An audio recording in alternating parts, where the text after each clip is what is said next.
পাকিস্তানের পররাষ্ট্র সচিব রাষ্ট্রদূত আমনা বালোচ বাংলাদেশ এবং পাকিস্তানের মধ্যকার ষষ্ঠ foreign secretary level bilateral consultations অংশগ্রহণের লক্ষ্যে ২ দিনের সফরে গতকাল দুপুরে বাংলাদেশে এসেছেন। আজ আমি এবং পাকিস্তানের পররাষ্ট্র সচিব রাষ্ট্রদূত আমনা বালোচ দুদেশের মধ্যে অনুষ্ঠিত foreign secretary level bilateral consultations এর নির্দেশে নেতৃত্ব দিয়েছি। আপনাদের অবগতির জন্য জানিয়ে রাখি, foreign secretary level bilateral consultation Bangladesh এবং পাকিস্তানের বিভিন্ন মধ্যকার বিভিন্ন দ্বিপাক্ষিক বিষয় পর্যালোচনা এবং দুই দেশের পারস্পরিক স্বার্থে নতুন ক্ষেত্র চিহ্নিত করার জন্য একটা গুরুত্বপূর্ণ প্ল্যাটফর্ম। আজকের সভায় উভপক্ষ দ্বিপাক্ষিক সম্পর্কের বিভিন্ন বিষয়াদি পর্যালোচনা করে এবং আরও সহযোগিতার সম্ভাব্য ক্ষেত্রগুলি চিহ্নিত করে।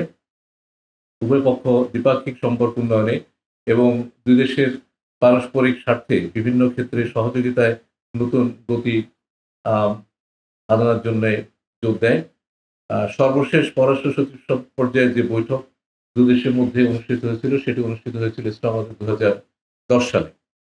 পররাষ্ট্র সচিব পর্যায়ের আলোচনার পর পাকিস্তানের পররাষ্ট্র সচিব আজ মাননীয় প্রধান উপদেষ্টার সাথে তার কার্যালয়ে সাক্ষাৎ করেছেন।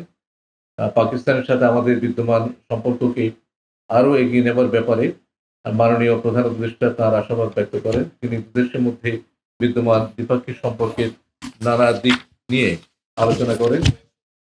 মাননীয় প্রধান উপদেষ্টার সাথে সাক্ষাতের আগে পাকিস্তানের পররাষ্ট্র সচিব মাননীয় পররাষ্ট্র উপদেষ্টার সাথেও সাক্ষাৎ করেছেন, সৌজন্য সাক্ষাৎ করেছেন।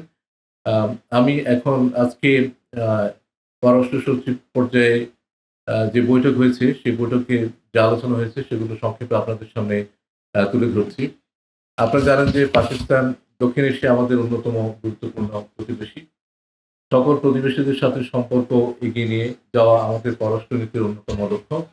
এই প্রেক্ষিতে আজকের যে বৈঠক হয়েছে সেই বৈঠকে দুই প্রতিনিধি দল বাংলাদেশ এবং পাকিস্তানের মধ্যে বিদ্যমান সম্পর্ককে সামনের দিনগুলোতে আরও এগিয়ে নেবার ব্যাপারে একমত হয়েছে। এছাড়া আঞ্চলিক এবং আন্তর্জাতিক বিভিন্ন ইস্যু এবং দুই দেশের মধ্যে বিদ্যমান ঐতিহাসিকভাবে অমীমাংসিত বিষয়গুলো নিয়ে আলোচনা হয়েছে। আমরা পাকিস্তানের সাথে অর্থনৈতিক ও বাণিজ্যিক সম্পর্ক উপর জোর দিয়েছি।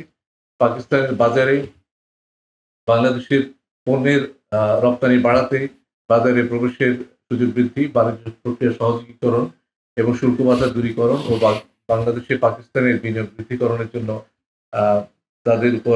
তাদেরকে আমরা আহ্বান জানিয়েছি।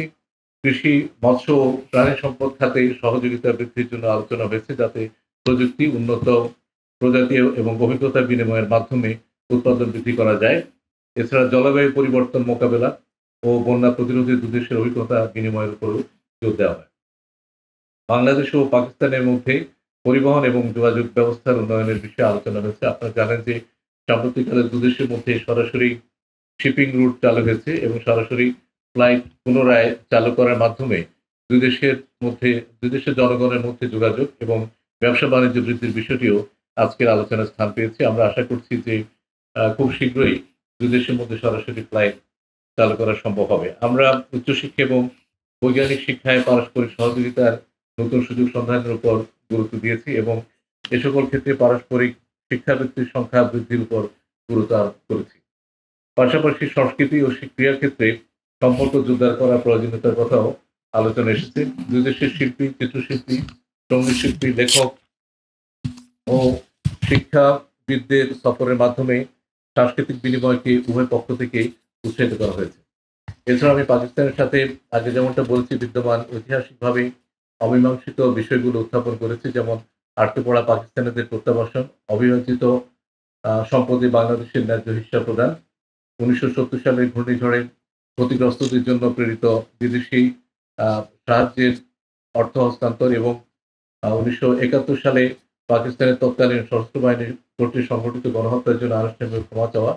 আমরা বলেছি দক্ষিণ এশিয়া বাংলাদেশের বন্ধু প্রতিবেশী দেশ হিসেবে আমরা পাকিস্তানের সাথে বিদ্যমান ঐতিহাসিকভাবে যে অমীমাংসিত সমস্যাগুলো আছে সেগুলো দ্রুততম সময়ের মধ্যে নিষ্পত্তির মাধ্যমে একটি মজবুত, কল্যাণমুখী এবং ফরওয়ার্ড লুকিং সম্পর্ক গড়ে তোলার জন্য পাকিস্তানের সহযোগিতা চেয়েছি এবং এ লক্ষ্যে আমরা একযোগে কাজ করার উপরও গুরুত্ব দিয়েছি।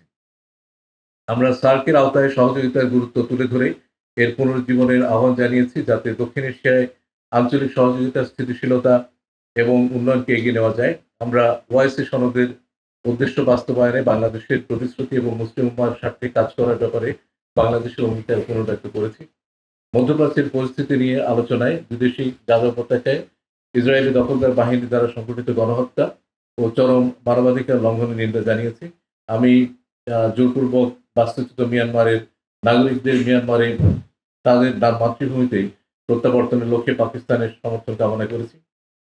আমি শুরুতে বলেছি যে পররাষ্ট্র সচিব পর্যায়ের এই যে বৈঠক, এটি একটি ধারাবাহিক প্রক্রিয়া। সেই প্রেক্ষিতে উভয় দেশের মধ্যকার দ্বিপাক্ষিক, আঞ্চলিক এবং বৈশ্বিক পর্যায়ে আমাদের চলমান সহযোগিতামূলক কার্যক্রম সমূহের বিষয়ে আজকের পররাষ্ট্র সচিব পর্যায়ের যে বৈঠক, সেখানে যে বিষয়গুলো আলোচিত হয়েছে সেগুলোকে পরবর্তীতে এগিয়ে নিয়ে যাওয়া এবং আমাদের জন্য যে সমস্ত অগ্রাধিকারমূলক ইস্যু আছে সেগুলোকে পারস্পরিক সদিচ্ছা এবং ঐক্যমত্যের মাধ্যমে সমাধান করতে অবদান রাখবে বলে আমরা মনে করি।